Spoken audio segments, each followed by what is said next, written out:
እንደገና ደግሞ በአማርኛ በሶስቱም አምነስቲ ሰሞኑን በለቀቀው ሪፖርት ላይ ልዩ ሪፖርት ላይ መግለጫ ሰጣችኋልና እሱ ላይ መሰረት አድርገን እንድንወያይ ፈልጌ ነው። መግለጫውም አምነስቲ ያወጣውን ርዕስ በአማርኛው ሲተረጎም ማንም ሊያድነኝ አልመጣም ኖበዲ ኬም ቱ ማይ ሬስኪው የሚል ርዕስ ሰጥተውት ነው መግለጫውን የሰጡት።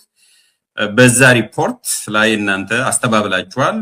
በዚሁ ላይ ነው የምንወያየው። ባለፈው ሳምንትም እንዲሁ በአርሲ ክፍለ ሀገር ወይም በአርሲ ዞን በኦርቶዶክስ እምነት ተከታዮች ላይ ጭፍጨፋ ደርሷል። ይሄ ንጹሃን ላይ ታርጌት ያደረገ እሱንም አውግዛችኋል። ባለ አንድ ገጽ መግለጫ አለ። እሱም ከሳምንትም አላለፈም። ተያያዥ ስለሆኑ ነው የማነሳው። ከዛ በፊት ግን አድማጭ ተመልካቾቻችን ምን እየተካሄደ እንደሆነ በኦሮሚያ ክልል ላለፉት 6-7 ዓመታት ማወቅ ስላለባቸው ይሄ ሪፖርት ራሱ የአምነስቲ ሪፖርት ራሱ ለመረዳ ኮንቴክስት ስለሚያስፈልግ ምንድነው እየተካሄደ ያለው?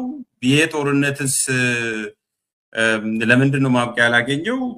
ለመሆኑ ኦላ የተቆጣጠራቸው የኦሮሚያ ክልሎች ወይም አካባቢዎች በኦሮሚያ ክልል ውስጥ የተለያዩ ቦታዎች አሉ ወይ? እንደዛ ከሆነ ደግሞ ለዚህ መግለጫ ያበቃችሁ መንግስት አስመስሎ ኦላን አስመስሎ ያሰማራል ያላችሁትም ነገር ስላለ በተደጋጋሚ እሱስ እንዴት ሊከሰት ቻለ የሚለውን ነገር አያይዘ ብሪፍ የሆነ ነገር ኮንቴክስት ተነና እያንዳንዱን የመግለጫውን ነጥቦች እና አንጓ እንሄድበታለን። ያልጅረኛ በጣም ሰፊ ጉዳይ ነው ያነሳው። በጣም አስፈላጊ ነገሮች ናቸው። ትክክል ነው። ኦሮሚያ ባለፉት 6-7 ዓመት ወይም 8 ዓመት ምን ውስጥ ነው ያለችው ብለን ስንል ኦሮሚያ በመጀመሪያ ደረጃ የ2018 የቄሮ እንቅስቃሴ ለውጥ በመጣ ጊዜ ከኦሮሚያ አፋን ኦሮሞ የሚናገሩ ሰዎች የለውጡ አካል ነን ካሉ በኋላ የሀገሪቱን ስልጣን እንደተቆናጠጡ የሚታወቅ ነው። ያን ስል በጊዜው ድጋፍ ከሁሉም አቅጣጫ ነበር። ከአማራ ማህበረሰብም ስንኖር ኢትዮጵያዊ ስንሞት ኢትዮጵያንን የሚል እና የፍቅር የሰላም የይቅርታ የመደመር የሚባል ትርክቶች ነበሩ በጊዜው። ብዙ ሳይቆይ ግን በመጀመሪያ ደረጃ ጦርነት የተከፈተው ኦሮሚያ ላይ ነው። የኦሮሞ ነጻነት ሰራዊት ላይ ነው ጦርነት የተከፈተው። ከዚያ በኋላ ወደ ትግራይ፣ ከዚያ በኋላ አማራ ክልልም ተዛመተ። የዚህ መንስኤ ምንድነው ሲባል ሽግግሩ በተሳካ ሁኔታ አልተከናወነም። ሽግግሩ እንሻገር ሲባል አዎ እኔ ነኝ ማሻግራችሁ የሚባል ነገር አንድ ሰው ለሱ መሰጠቱ አግባብነት አልነበረው። በጊዜው አብዮቱን የመሩ አካላት ጉልህ ቦታ ሊኖራቸው ይገባ ነበር። እነሱ ገሸሽ ተደርገው ያው ከስርዓቱ የወጡ ሰዎች ተመሳሳይ የሆነ ስራ መስራት እንዲያውም ከድሮ ከነበረው ወደ ኋላ የማፈግፈግ ሁኔታ ነው የታየው ማለት ነው። ስለዚህ በጦር የኦሮሞ ነጻነት ሰራዊትን ማሸነፍ አልተቻለም። ለምን? የኦሮሞ ነጻነት ሰራዊት አንግቦ የሚጓዘው ሐቀኛ የሆነ የህዝብ ጥያቄ ይዞ ስላለ የኦሮሞን ነጻነት ሰራዊትን ስም ማጠልሸት ስራው አድርጓል። ዛሬ አይደለም ድሮም የኦሮሞ ነጻነት ሰራዊት አሸባሪ ነው የተለያዩ ስሞች እየተሰጡት ከዓለም ማህበረሰብም ከኢትዮጵያ ብሔር ብሔረሰቦችም ጋር እንዲጋጭ ከዚያም አልፎ ኦሮሞ እርስ በራሱ መተማመን እንዳይኖር በአካባቢ የመከፋፈል እንደዚህ ስልቶች ሲጠቀሙባቸው ነበር። አሁንም ያኔ ያለው ማለት። ስለዚህ በአርሲና አሁን ወለጋ ተብሎ የቀረበው ሪፖርትም የዛ አካል ነው። በአርሲ ጭፍጨፋ የሚካሄደው የአማራንና የኦሮሞን ማህበረሰብ በማጋጨት ከግጭቱ መካከል ትርፍ እናገኛለን ብሎ ያሰቡ አካላት እንዲህ አይነት ነገሮች ይሰራሉ ብዙ። እና እንዴት ነው ምንድነው ያየነው? የኛ ሰራዊት በኦሮሚያ ውስጥ ይንቀሳቀሳል። ሲንቀሳቀስ ሞባይል ነው። አንድ ቦታ ተቆጣጥሮ እያስተዳደረ አይደለም። በተወሰኑ ጊዜዎች የተወሰኑ ሰዓት ወደ ሰሜኑ አካባቢ ጦርነት በነበረ ጊዜ አንዳንድ ቦታዎች ላይ ነበረ። አሁን ግን የኦሮሚያ ገጠር አካባቢ ላይ አለ፣ ይንቀሳቀሳል። ብዙ ቦታዎች ላይ አለ። 8 ዞኖች አሉት። ግን የሚያስተዳድረው ቦታ እና ሙሉ በሙሉ ቁጥጥር አለኝ የሚለው የለም። በጣም ፍሉድ ነው። የመንግስት ኃይልም ይንቀሳቀሳል፣ የኛም ኃይል ይንቀሳቀሳል። ፊት ለፊት እየተያየህ የምትኖርባቸው ሁኔታዎች አሉ ማለት ነው። ስለዚህ ስርዓት አልበኝነት አለ።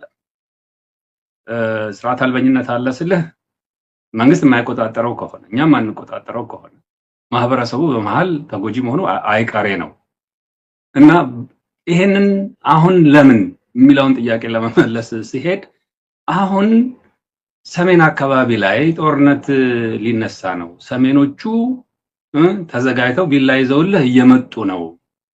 ስለዚህ ኦሮሞ ተቀላቀለኝና ተከላከለኝ የሚል ንግግር ፕራይም ሚኒስተር አብይ አህመድ ወለጋ የሆነ የልማት ምናምን ለማስመረቅ ሄደ የተናገረውን ስታይ ምንድነው ከዚህ ቀጥሎ ህብረተሰብ የማጋጨት ጥንስስ ሊኖር እንደሚችል ያን ጊዜም ገልጸናል። ስለዚህ የኦሮሞ ሰራዊት የኦሮሞ ነጻነት ሰራዊት ማንንም በእምነቱ ወይም ደግሞ በብሔሩ ወይ በማንነቱ የሚወስደው ምንም እርምጃ የለም። የኦሮሞ ነጻነት ሰራዊት ዓላማ የራስን መብት የራስን እድል በራስ የመወሰን መብት ማስከበር እንጂ ሌላውን ማህበረሰብ የመጉዳት፣ ሌላውን ማህበረሰብ የማፈናቀል፣ ሌላውን ማህበረሰብ የመግደል እንዲያው አሁንማ እየተባለ ያለው የኦሮሞ ሴቶች ላይ ነው ጥቃት አደረሰ የሚለው ያ እንግዲህ በጣም የወረደ በዚህ ደረጃ አምነስቲ ኢንተርናሽናል ይወርዳል ብለን ያልጠበቅነው ማለት ነው። ስለዚህ ጦርነት ለምን ማብቂያ አላገኘም የሚል አንስተሃል። ጦርነት 7 ዓመት ስለፈጀ እንዴት ማብቂያ አላገኘም የሚለው ጥያቄ ስለሚነሳ ነው ያነሳው። የጦርነት መንስኤው እንዳልኩህ ለውጡ ተቀለበሰ። ከተቀለበሰ በኋላ ሚሊተሪ በኮማንድ ፖስት ነው እየተዳደረን እኮ ያለ ነው። ስለዚህ ህብረተሰቡ የራሱን አስተዳደር መመስረት አልቻለም። የፖለቲካ ጥያቄዎች በአግባቡ አልተፈቱም። ስለዚህ የተወሰኑ ጀነራሎች ጥቅም ስለሚያገኙ እነሱ ሀገር እየዘረፉ እንደፈለጉ እንዲቆጣጠሩ ያንን ደግሞ ሲያደርጉ የኦሮሞ ነጻነት ሰራዊትና ሌሎችም አካባቢዎች ላይ ጦርነቱን በቀጣይነት እንዲያከናውኑለት ምንድነው የሚሊተሪ አስተዳደር ነው ያለው ኦሮሚያ። ስለዚህ በሚሊተሪ አስተዳደር ደግሞ ህዝብ መግዛትና እንትን መጨቆን ስለማይቻል የኦሮሞ ነጻነት ሰራዊትም ዓላማው ይሄንን በብረት በጠመንጃ ኃይል ህብረተሰቡን ጨቁኖ የማኖር ህብረተሰቡ የራሱን እድል በራሱ እንዳይወስን የማድረግ ሀብት ንብረቱ ላይ የራሱ ባለቤት እንዳይሆን በአጠቃላይ የተወሰኑ ሰዎች የሱን እጣ ፈንታ እንዲወስኑ የሚያደርገውን ትግል ቀጠለ ማለት ነው። ስርዓቱ ደግሞ ስቴት ማሽነሪ በእጁ ስላለ የተወሰኑ ጀነራሎች በጥቅም የተገዙ ስላሉ እነሱ ደግሞ ባለፈው ስርዓትም ውስጥ ልምድ ስላላቸው ጥቅማቸውን ለማስከበር የተሰባሰቡ አሉ ማለት ነው እና ሌጂቲሜት የሆነ መንግስት ስለሌለ ህብረተሰቡ ወይም ደግሞ የኦሮሞ ነጻነት ሰራዊት መብቱን ለማስከበር እነሱ ደግሞ ስልጣናቸውን ለመጠበቅ በሚካሄደው ትግል ፍልሚያ እስካሁን ቆይቷል ማለት ነው እና ይሄንን ምንድነው ጦርነት እንዴት ነው መወጣት የሚቻለው? እንዴት ነው ሊቋጭ የሚችለው? ነው በቀጣይነት እንዋጋለን እንፋለማለን የሚለው ጥያቄ የፖለቲካ ጉዳይ በፖለቲካ አግባብ የማይፈታ ከሆነ ሁሉም ሰው ይሄ ሀገር የኔ ነው፣ ይሄ መንግስት የኔ ነው፣ የኔ የሚለውን መንግስት የማይመሰረት ከሆነ አይ እኔ ነኝ መንግስትህ እና ተቀበልና ዝም ብለህ ተንበርክከህ ኑር የሚባል ከሆነ አይሆንም ብሎ ለፍትህ የሚታገል አካል አይጠፋም ማለት ነው።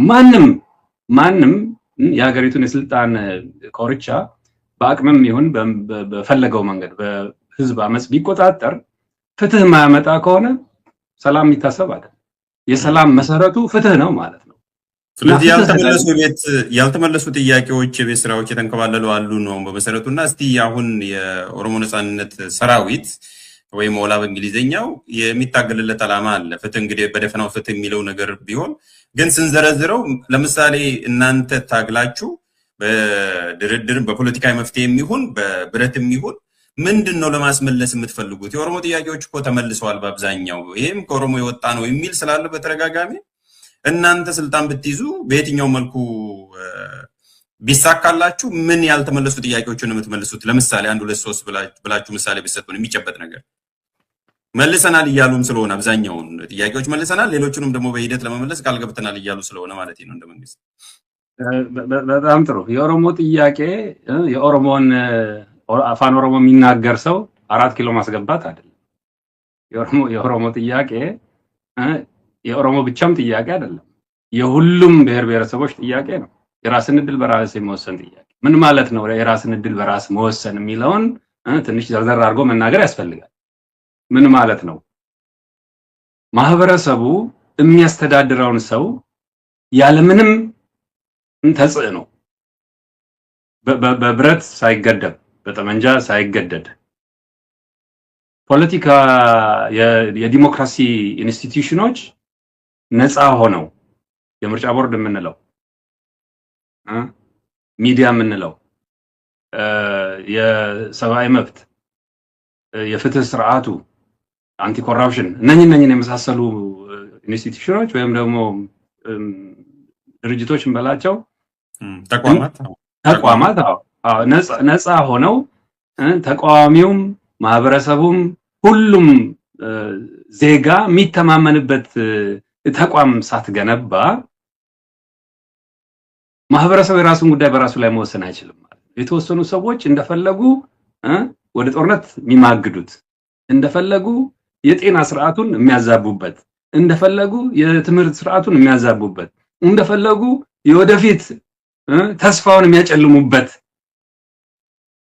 ስርዓት ነው ያለው ማለት። ያንን መቀየር የምንችለው እነኚህን ተቋማት የህዝብ ስናደርግ፣ ህዝብ የሚተማመንባቸው ስናደርግና ህዝብ ነፃ ሆኖ ያለምንም ተጽዕኖ የራሱን መሪ መርጦ አስተዳደር ኖሮት የራሱን ሀብት ንብረት ለጤናው፣ ሀብት ንብረቱን ለትምህርቱ፣ ሀብት ንብረቱን ለፍትህ እና ለሰላም መዋል በሚችልበት አኳኋን መኖር ሲችል ያ ጥያቄ ተመልሷል እንላለን ማለት ነው። ይሄ ለኦሮሚያ ብቻ የሚሰራ አይደለም። ለትግራይም፣ ለአፋርም፣ ለአማራም፣ ለጉራጌም፣ ለሶማሌም፣ ለቤንሻንጉሉም ለሁሉም ብሔር ብሔረሰቦች፣ ለሲዳማ፣ ለወላይታ፣ ለካምባታ፣ ለሁሉም ለከፊጮ፣ ለሁሉም ማህበረሰብ መሆን የሚገባው ያስፈልገኛል፣ ይሄ ለኔ ይጠቅመኛል፣ እንደ ሰው የራሱን መሪ መምረጥ የሚችልበትን ስርዓት መገንባት አለብን። ያ ስርዓት ከተገነባ በኋላ ደግሞ እነኚህ ምንድነው የደህንነት ተቋማት የሚባሉት ሚሊተሪው፣ ፖሊሱ፣ እንደገና ደህንነቱ የተመረጡ መሪዎችን መከላከል፣ እንደገና ደግሞ የተመረጡ መሪዎች በጊዜያቸው በተሰጣቸው ጊዜ ህዝብ የሰጣቸውን ኃላፊነት ተግብረው ምንድነው የህዝብን ስርዓት የመጠበቅ እንጂ የተወሰነ የፓርቲን ወይም የአንድን ሰው ስርዓት የመጠበቅ ሁኔታ እንዳይኖር ማድረግ ነው። በዚህ ውስጥ ህዝብ ከፈለገ የራሴን እድል ወስኜ የራሴ የሆነ ሀገር ገነባለውም እንኳ ቢል ሊከለከል አይገባም። በነገራችን ላይ እንደውም እዚሁ ላይ እንጨርስ። በጣም በተደጋጋሚ የሚጠየቅ ጥያቄ አለና በአንድ በኩል ሆን ብዬ ነው ያነሳሁት። አዎ በጣም ወሳኝ ጥያቄ ስለሆነ ነው እኔም እና የራስን እድል በራስ የመወሰን እስከ መገንጠል የሚል ነው ያለው በኢትዮጵያ ኮንስቲቱሽናል ዲስፐንሴሽን እና ኦነግም ለረጅም ጊዜ ሲታገልለትም የቆየ እንደገና ደግሞም እንደ ጠበቃም ዋስና ጠበቃ ሆኖም የሚከራከርለት ነው። አሁን ባለው ኦላ ኦነሰ ወይም ኦሮሞ ነጻነት ሰራዊት የሚታገልለት የራስን ነጻነትን ማስከበር ቅድም እስካልከው ድረስ ነው የሚሄደው ወይስ አንኮንዲሽናሊ ከተሳካለት የመገንጠሉን ነገር ይዞ እንደ ፓኬጅ ይዞ ነው የሚሄደው? ምክንያቱም አንዳንዶቹ አይ ሱሪናውን ሳርጓል ለጊዜው ህዝባዊ መንግስት እንዲመሰረት ቀደም እንዳልከው በነፃነት በራሱ የራሱን መሪ በራሱ ድምፅ በዲሞክራሲያዊ መንገድ እንዲመርጥና እንዲመሰርት ተቋማትን እንዲመሰርት የሚለውን ነው የሚያቀነቅነው የሚለው ነው። ሰው ቅድም ሁለት ነገር ነው ያልከው። አሁን የተቋማት የዲሞክራሲ ሁሉንም የሚወክል መሪ መምረጥ የሚለው ዊዝን ነው፣ ኢንተርናል ሰልፍ ዲተርሚኔሽን ነው። ይሄ የኤክስተርናሉ የመገንጠል በሀገር ኦሮሚያን ወይም ሪፐብሊክን የመመስረት ነገርም አሁንም ይዞ እየተጓዘ ነው ያለው ወይስ ያ ህዝብ ወደፊት የሚወስነው ነው የሚሆነው? ህዝብ የሚወስነው ነው የሚሆነው። ያው የመጨረሻው ነው የሚሆነው። ምን ማለት ነው? ዩናይትድ ኪንግደም ስኮቲሽ የራስን ዕድል በራስ መወሰን መብት አድርገው ነበር። ባለፈው ተወሰነ። ማጆሪቲው አይ አብረን መቆየት እንፈልጋለን አለ። አብረው ቀጠሉ። ግን ምንድነው እዚያ ደረጃ ላይ መድረስ የሚያስችለን ነገር ነው? መጀመሪያ መገንባት ያለበት ነገር አለ። ጦርነት እንዴት ይቆማል? ሂደት አለው ማለት ነው። ህዝብ የፈለገውን ነገር ማስቀረት አትችልም። እኔ ስላልኩኝ ወይም ማንም ስላለ አይደለም። ምንድነው መሆን ያለበት? በመጀመሪያ ደረጃ ህዝብ ነፃ መሆን አለበት። እና ምንድነው የሚቀድመው? የራስን ዕድል እኮ በራስ እኮ ለመወሰን መጀመሪያ ነፃ መሆን አለበት። ተባብረን ነፃ ከወጣን በኋላ ምን ይሻላል የሚለው በምክክር ህዝብ የሚወስነው ጉዳይ ነው የሚሆነው። ከፈለገ መቼም ልታስቀረው አትችልም ማለት ነው። ግን በመጀመሪያ ደረጃ መደረግ የሚገባው ህዝቦች በሙሉ ነፃ መሆን አለባቸው የሚለው መርህ ላይ መተማመን ያስፈልጋል ማለት ነው። ህዝብ ነፃ ባልሆነበት ሁኔታ ውስጥ አይ ሀገር መመስረት ፈልጋለሁ ወይም ደግሞ አይ አንድነት ፈልጋለሁ ብትል ህዝብ ነፃ ካልሆነ የራሱን ውሳኔ ካልወሰነ ያንን ስርዓት ካልገነባህለት እንዲያው ዝም ብሎ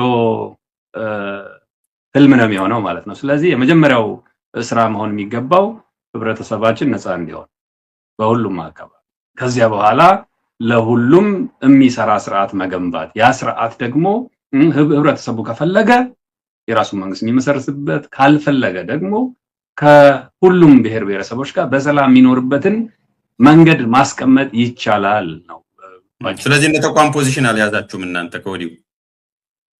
የራስን ዕድል በራስ መወሰን መብት እስከ መገንጠል የሚለውን ነገር ኦልሬዲ ለመገንጠል ነው የምንሰራው የሚለው ነገር ወይም ለዛ እንሰራ የሚለው ነገር ላይ ምንም የወሰናችሁት ነገር የለም። ለአሁኑ መጀመሪያ ነፃ ይወጣ፣ ከዛ በኋላ ወደፊት ውጤቱ የሚወሰን ይሆናል በህዝብ ድምጽ ነው። እንደዛ ነው። ግን በፖለቲካ ፕሮግራማችን ላይ ብዙ ነገር ያለው ስለ ኦሮሚያ ነው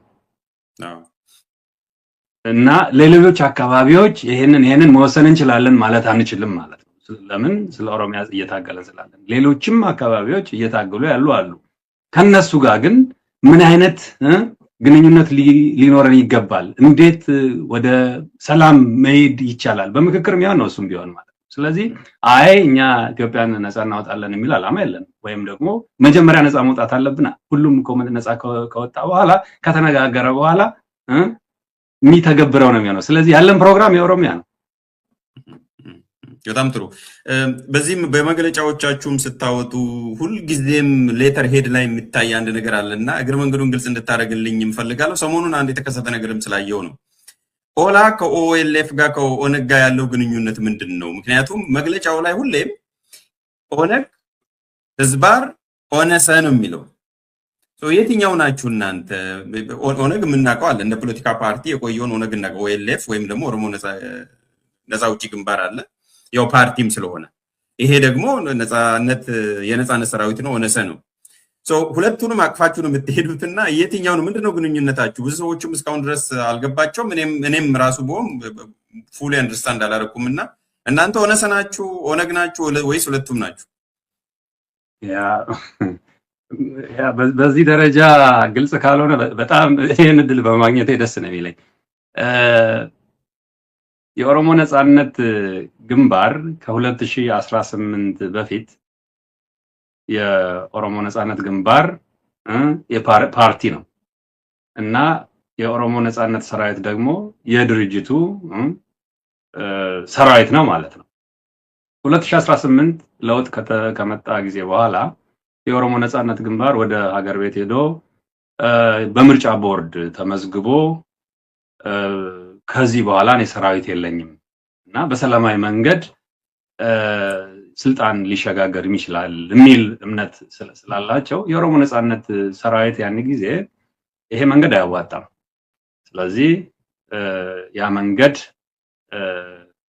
ለናንተ የመረጣችሁት መንገድ ነው፣ እኛ ግን ያለንን የፖለቲካ ፕሮግራም 2017 ላይ የተቀረጸ ፕሮግራም አለ፣ እሱን ይዘን በፈረንጆቹ አቆጣጠር መሆኑን በፈረንጆቹ አቆጣጠር እና እነሱ የራሳቸውን የሆነ የፖለቲካ ፕሮግራም ከዚያ ቀርጸው 2018 19 አካባቢ ለምርጫ ቦርድ አስገብተው እነሱ ራሳቸውን የቻሉ ድርጅት የኦሮሞ ነጻነት ግንባር የኦሮሞ ነጻነት ሰራዊትም ራሱን የቻለ ድርጅት ለምን መሰለ የኦሮሞ ነጻነት ሰራዊት ብቻውን የፖለቲካ ዓላማ የፖለቲካ መሪ ፓርቲ ሳይኖረው መንቀሳቀስ አይችልም። የፖለቲካ ዓላማ የሌለው ሰራዊት የታጠቀ ኃይል ሽፍታ ነው እና የኦሮሞ ነጻነት ሰራዊት ሽፍታ ሳይሆን ዓላማ ያለው የኦሮሞ ነጻነትን ግንባር ዓላማ 2017 ላይ የተስማማነውን የፖለቲካ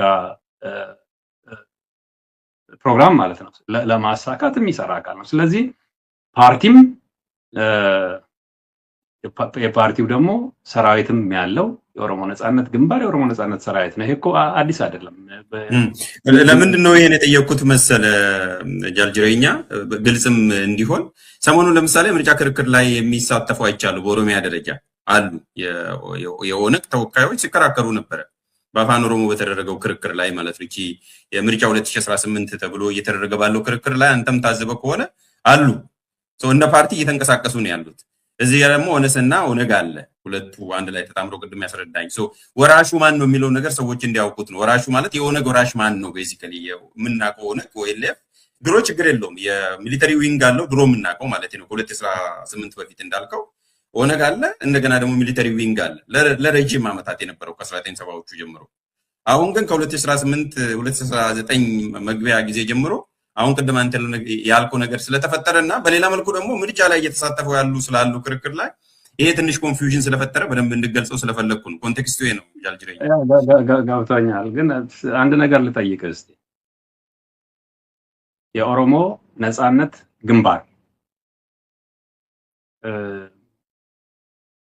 ፓርቲ ሲሆን ከስሙ ግንባር ማለት የታጠቀ ኃይል ይመስላል። ገብቷል?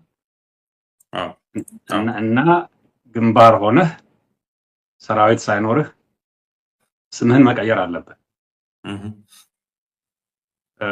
እና ግንባሩ ያው ዓላማውን ጠብቆ የሄደው አካል እንደሆነ መታወቅ አለበት። ገብቷል? ያው ፖላይት ለመሆን ስለዚህ የኦሮሞ ነጻነት ግንባር የኦሮሞ ነጻነት ሰራዊት የኦሮሞ ነጻነት ግንባርን የፖለቲካ ዓላማ ለማሳካት እየታገለ ያለው እንደሆነ ገንዘብ አስፈላጊ ነው። ኦሪጂናል ፐርፐዙን ተሸክሞ እየሄደ ያለ ማለት ነው ባጭሩ። ዓላማ አንድ ድርጅት እኮ ትልቁ እንትኑ ዓላማውን ደግሞ የሚያሳካው አመራሩና ምንድነው አባላቱ ናቸው አይደለ? እና የተወሰኑ አባላቱ ወይም ደግሞ የድርጅቱ መሪዎች ዓላማውን ይሄ አያዋጣም ብለው ካሉ መቀጠል አለበት የሚል ወራሽ ወይም ደግሞ ትውልድ ካለ የኦሮሞ ነጻነት ግንባር ወራሽና ዓላማውን የሚያሳካው ያው የወረሰው ዓላማውን ይዞ ዓላማውን አንግቦ የሚንቀሳቀሰው አካል ነው ማለት ነው። በጣም ጥሩ በጣም ጥሩ። ቅድም አንድ በጣም ኢንትረስቲንግ የሆነ ጉዳይ አንስታል። ለዚሁ ለሰሞኑ መግለጫ መነሻ የሚሆንና እንደ መሸጋገሪያ እንድንጠቀምበት ነው ወደ መግለጫው ከመሄዳችን በፊት ባለፈው አርሲ ላይ አሁን ደግሞ በቅርቡ እንደ ጥናት አምኔስቲ ያደረኩት የሚለው ጥናት ላይ ወለጋ በዚህ ብቻም አይደለም በተለያየ ጊዜ ዓለም አቀፍ ሚዲያዎችም የሰብአዊ መብት ተቋማትም እንዲሁ በኢትዮጵያም ሰብአዊ መብቶች በተደጋጋሚ ሲነሳም የነበረው እንደ ወቀሳም የሚነሳው ክስ የሚቀርበው በተደጋጋሚ ወለጋ ላይ ነው እንደምታውቀው። ከዛ ደግሞ ወደ አርሲ ነው ባለፉት 2-3 ዓመታትና ኦሮሚያ ደግሞ አርሲና ወለጋ ብቻ አይደለም እንደምታውቀው፣ ሸዋም አለ፣ ሐረርጌም ምን የመጣውበት አለ፣ ባሌ አለ፣ ጅማም አለ፣ ቦረናም አለ፣ ጉጂም አለ፣ ሌሎቹ አሉ። በዋናነት ለምን ወለጋ እና አርሲ ላይ ሆነ ለምን አሁን ሆነ ብለህ ቅድም ስላነሳ ነውና ለምንድን ነው እዚህ ቦታ ላይ ኮንሰንትሬት ያደረገው? በዚህ ልክ አንሰማም። እንግዲህ ሬጂም ፕሮቮኬቲቭ ከሆኑ ለምን ሐረርጌ ላይ ስለምን አላደረጉም? ፎልት ላይኑ እዚች ጋር ብቻ ለምን ሆነች? ክርስቲያንም ኦርቶዶክስም አማራም አለ ሐረርጌ ላይ እንደውም በብዛት እንደ ጉድ ነው ያለው፣ በሚሊየንስ ነው ያለው። ሌላ ቦታም አለ እንደምታውቀው ከኔ በለጠ ታውቃለና የህዝቡን ስብጥር ዛሬም የተጀመረ አይደለም። ለምን እዚህ ላይ በተለይ ወለጋ ላይ ነው የሚደጋገመው ክሱም የሚበረታው? አሁን አርሲም ተቀላቅሏልና ከናንተ እንደ ድርጅት አንተ የሚገባ ነገር ምንድነው? ዋይ እነዚህ ኤሪያ ላይ ለምንድን ነው በተደጋጋሚ ጭፍጨፋውም ህዝብ ለማጋጨት ነው ቅድም ያልከው፣ ይሄም ለምን ተደጋገመ የሚለውን ነገር ብትገልጽልን። አዎ በጣም ጥሩ። እንደዚህ አይነት ወቀሳ ካሁን በፊትም ተሞክሮ ነበር። ቶሊ የሚባል ቦታ ላይ የኦሮሞ ነጻነት ሰራዊት የአማራ ተወላጆችን ጨፈጨፈ የሚል ማለት ነው። ያ ሪሰርች በሚመስል መልኩ ለዩሮፒያን ኢንስቲትዩት ኦፍ ፒስ የሚባል እንደዚህ ምንድነው ያንን ፖዝ ምንድነው እትሙን ለቆት ነበር ማለት ነው። እና ያን ጊዜም እንደዚሁ አሁን እንዳደረግ ነው ሜቶዶሎጂውን እንዴት እንደተሰራ የሪሰርቹ ባለቤት ማን እንደሆነ ከዚያ በኋላ የሪሰርቹን ባለቤት አግኝተን አናግረን አይ እኔ ጻፍኩት ይሄ አይደለም፣ ይሄ እንደዚህ ኤዲት ተደርጎ ነው፣ ኤዲት ያደረጉት ደግሞ ከሌና ናቸው፣ ስለዚህ እኔን አይመለከትም ብሎ ራሱን ነፃ ሲያወጣ ለዩሮፒያን ኢንስቲትዩት ኦፍ ፒስ አቅርበን ጉዳዩን አይተውት ስማቸውን ለመጠበቅ ሲሉ ያንን ሪፖርት አስወግደው ይቅርታ ጠይቀውን ፎርማሊ በደብዳቤ ያንን ስራ የሰሩ ሰዎች ከድርጅታቸው ውስጥ እንዲወገዱ ከስራ ተባረው እንደዚህ ነው የተፈታው ማለት ነው። አሁንም የአምነስቲ ኢንተርናሽናል ያንን ነው የሚመስለው። ምናልባት በኋላ እንመጣበታለን ይሆናል አላውቅም። ዝርዝሩን እንመጣበታለን። ለምንድን ነው ወቀሳ የተወሰኑ ቦታዎች ላይ ብቻ የሚሆነው የሚለው? አንደኛ አመራር ያለበት አካባቢ ላይ የተወሰነ ምንድነው የስም ማጠልሸት ካራክተር አሳሲኔሽን የኦሮሞ ነጻነት ግንባር የኦሮሞ ነጻነት ሰራዊት የበላይ አዛዥ ቤዙ ወለጋ ነው እና ወለጋ ነው ማለት የሚንቀሳቀስበት አካባቢ ማለት ነው። አርሲም ቀረብ ያለ ነው ለምንድነው ወደ ማዕከላዊ እንደገና ደግሞ እዛም ያለ ወጣት መሪ አለ እና በፍጥነት እያደጉ እየተስፋፉ ቻሌንጅ ሊሆኑብን ይችላሉ የሚሏቸውን ቦታዎች አካባቢዎች እንደዛ ሊያደርጉ የሚችሉበት ሁኔታ አለ። ሌሎችም ምክንያቶች ሊኖሩት ይችላል፣ ግን ፎከስ የሚያደርጉት ብዙ ጊዜ እንደዚህ ነው። ለምን ኦሮሚያ ውስጥ ወንጀል የማይሰራበት ቦታ የለም። ወንጀሎቹ እንዲያው ትንሽና ትልቅ ወንጀል የምትል የለም እንጂ ለጆሮ የሚቀፍ ስንት ወንጀሎች ሰምተናል ባለፉት 7-8 ዓመታት። አርሲም አካባቢ ላይ የተደረገው እንደዚህ ነው። ሰው ሲጨፈጨፍ ሲገደል ኢን ሪታሊዬሽን ምንድነው የበቀል እንደዚህ ግጭቶች ኖረው ሰው እንዲፋጅና የፖለቲካ ጥያቄ ሳይሆን ከፌደራሉ ስርዓት ጋር ሳይሆን የጎንዮሽ ግጭት ያው የማህበረሰባዊ ነው፣ አማራና ኦሮሞ ተጋጨ የማለት እንጂ አማራም ኦሮሞም ሌሎችም ብሔር ብሔረሰቦች የጋራ የሆነ የፖለቲካ ጥያቄ የላቸውም ብሎ ለማለት ሲባል እንደዚህ አይነት ያው መንግስት ከሚባል አካል የማይጠበቅ ስራ ይሰራል ማለት ነው። ስለዚህ ለምንድን ነው የሚለው የኛ ግምገማ የድርጅቱን ስም የማጠልሸት መሪዎቹን ካራክተር አሳሲኔሽን በፍጥነት እያደጉ በፍጥነት ቦታዎችን እየተቆጣጠሩ የሚሄዱ አካባቢዎች ላይ ቻሌንጅ ወይም ደግሞ ተግዳሮት ያለባቸው አካባቢ ላይ እንደዚህ አይነት የስም ማጠልሸት ብንሰራ ይሄን ድርጅት ልናዳክመው ያግዘናል፣ ከዓለም አቀፍ ማህበረሰቡ ልናገለው እንችላለን፣ ሌሎች ብሔር ብሔረሰቦች ይሄ ድርጅት ወንጀለኛ ነው። ስለዚህ አብረው እንዳይሰሩ እንዲራራቁ